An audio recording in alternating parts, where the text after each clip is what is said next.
Salut à tous, Samy RCiste, des Dix et les aventuriers du RC.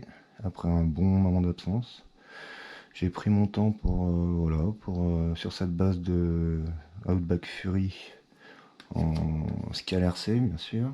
J'ai pris mon temps pour faire cette carrosserie. Je pense que le résultat va vous plaire.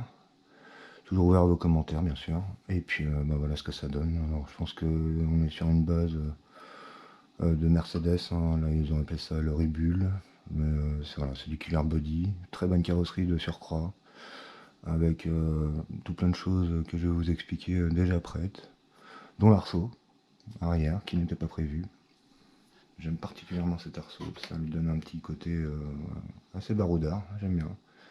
Chouette, un peu pénible à poser, mais chouette. Bien sûr, il a fallu percer en dessous, vraiment une belle galère. Mais au final, ça y va. Voilà, cette carrosserie, je l'adore, avec ses fenêtres transparentes. Elle était déjà peinte, je tiens à le signaler. Voilà, un petit toit ouvrant sur le dessus. Elle était déjà peinte, et puis c'est pas plus mal, parce que vu les contours, je me serais bien ennuyé. Voilà, ces petits essuie-glaces avant. Voilà, franchement, elle est propre. J'aime bien. Belle calandre. Très belle calandre. J'ai donc, je sais pas si j'avais déjà fait la vidéo, installé le treuil fonctionnel sur la calandre de la Outback. Je me suis bien embêté aussi, mais ça y va. Je vais vous montrer un peu comment ça fonctionne. Et puis voilà, dites-moi ce que vous en pensez. Moi j'aime bien ce carreau, ça change un peu de. Ah, ça change un peu de celle-ci. Attendez, si j'y arrive, voilà. Vous la connaissez. Je vous avais déjà fait la vidéo avec. Donc bon voilà. On va dire que ça change. Alors attendez, on y va. Oh là là, c'est bien pratique. Très bien, donc voilà. Je vais vous allumer tout ça, histoire de voir. Parce que bien sûr, outre le treuil, je me suis bien ennuyé à installer l'électricité. Et voilà ce que ça donne. Voilà. Donc, j'ai fait ce que je pouvais avec les emplacements qu'il y avait. Donc j'ai acheté un petit kit Killer Body aussi, qui est bien propre. Voilà, Killer Body, donc numéro de référence 487-35. Donc c'est un kit avec le boîtier de distribution d'électricité, les cosses à raccorder à la voiture, et puis toutes les ampoules. Il y a tout ce qu'il faut, il y en a même un peu trop, mais bon, j'ai réussi à tout caser. Donc celle-ci était déjà sur mon châssis. Donc là, j'y ai mis les deux phares, les deux bleus en dessous, qui rendent pas mal, j'avoue. J'aime bien. À l'arrière, nous avons les deux feux, donc ceux-là étaient déjà sur le châssis de Outback.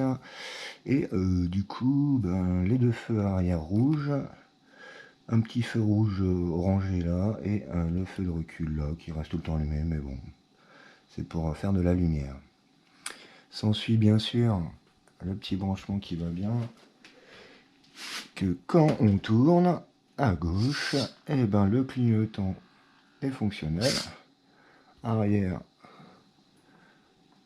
comme avant. Voilà, vraiment, c'est pour ça que je dis que les carrosseries Killer Body sont vraiment très bien faites. On est sur du très fonctionnel et du déjà tout prévu. Voilà, à droite pareil.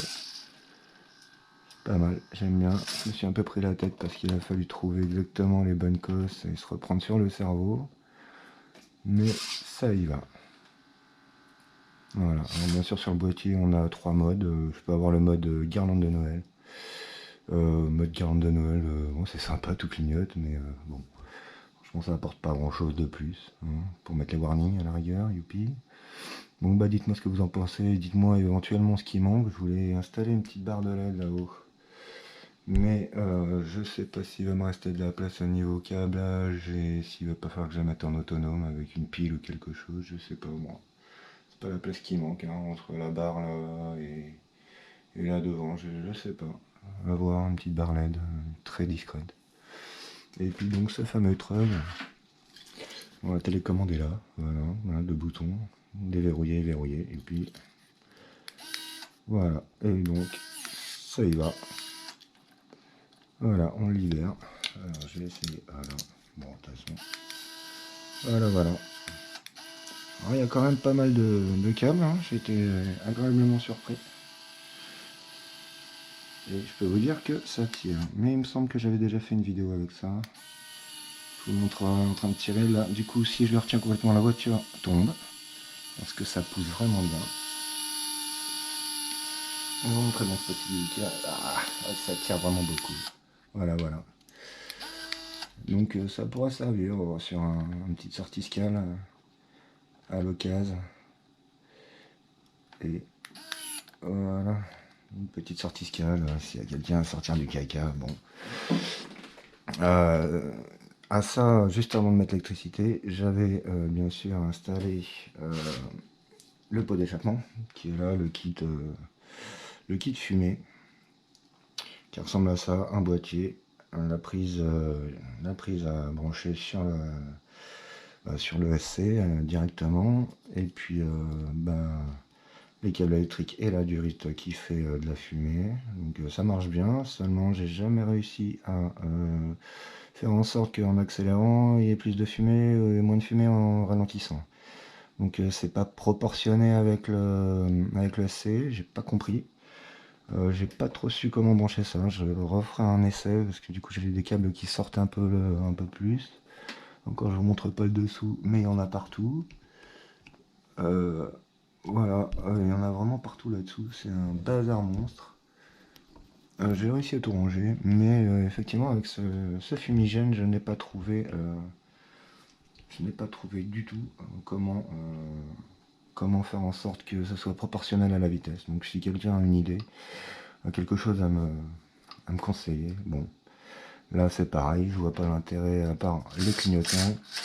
J'ai pas un des trois modes qui fait que en fait je sais pas, on accélère, les feux arrière s'éteignent et dès qu'on s'arrête les phares arrière s'allument, je sais pas, une fonction sur l'avance et sur la marche arrière, ou au moins que le feu de recul s'arrête quand on avance et dès qu'on met la marche arrière s'allume.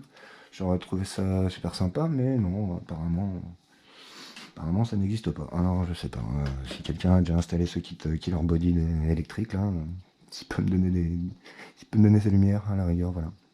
Bon bah surtout n'hésitez pas à liker, unliker et me dire ce que vous en pensez, hein, en général, comment à la place de la carrosserie de la Outback, celle-ci s'intègre. Je pense qu'elle s'intègre pas mal, en tout cas c'est le bon empattement, à savoir c'est du 117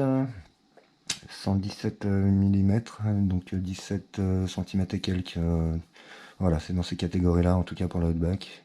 J'avais testé la Defender là, qui est ici, et qui ne va pas du tout. C'est du 1/10, mais on n'est pas du tout sur la bonne anthrax. On est loin de l'anthrax même. Voilà, en gros, ça donne ça. Ça va pas du tout. À l'avant, si je la cale, à l'arrière, on est complètement décalé. Donc là, ça c'est du 1/10 crawler. Et en fait, la Outback c'est du 1/10 scale.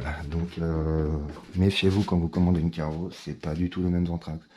Donc là, on est bien sur du 117 d'axe à axe. On est sur du 117 mm, donc 17 cm, 117 et quelques. Bon, après on est plus à 1 mm près. Donc voilà, chers amis, je vous ferai un petit test en route, mais enfin bon, de toute façon, ça changera pas grand-chose à la Outback. C'est juste histoire de changer un peu d'image, voilà. Faire une petite vidéo propre, et puis j'attends qu'il fasse un peu plus beau. Voilà, bon portez-vous bien. Faites-moi de belles voitures, hein, faites-moi rêver, j'adore vos chaînes aussi. En tout cas pour tous ceux qui me suivent, moi je vous suis et j'adore vos vidéos, quelles qu'elles soient. Et voilà, parce que j'aime la RC, j'ai toujours rêvé d'avoir des voitures comme ça. Et enfin, c'est possible. Voilà. Bon, à bientôt les amis, et puis vivement le printemps qu'on s'éclate dehors un peu. Allez, salut.